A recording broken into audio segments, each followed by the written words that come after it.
Ayan mga ka-idol, yan ang valve cover gasket, valve cover, yan yung pong mga pisngi o kanyang camshaft gear.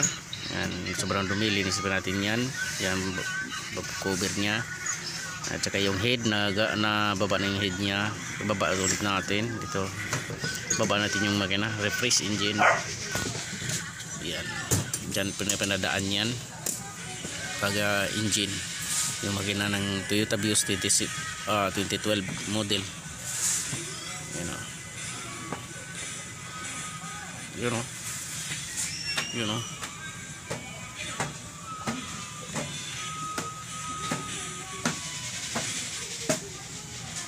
You know. You know. Yan, dyan po ilalabas, dyan din ipapasok. You know. You know. Yan. Pwede ka na tanim ka ng kamuti dyan. Tira mo, pwede ka na magtanim ng kamuti. Sobrang putik oh. Basa. Basa ang piston ring. Ang piston. Yan oh. Yan mga ka-idol. Yan oh.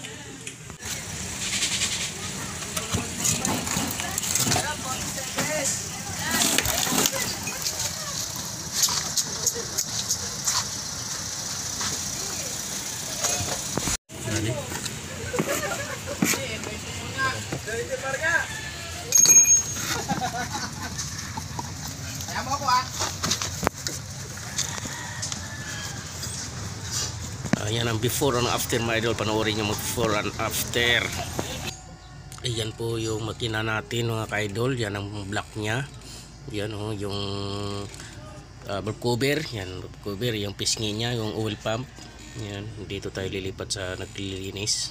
Masipag natin kasama maglinis. Naglinis ng mga timing chain, mga bolt, guide, piston. Yan, piston natin. Yan, linis na. Yan ang head natin, nalinis na.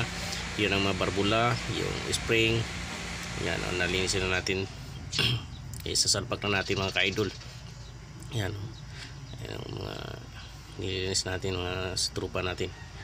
Kasamahan natin. Yan, tignan ang block natin. Lagi na kaibahan. Yun o. Yan, mandar na mga ka-idol. Mandar na. Ginaba kahapon. Mandar na ngayon. Yan. Refresh engine. Yan, ginawa natin yan para masala yung dumi.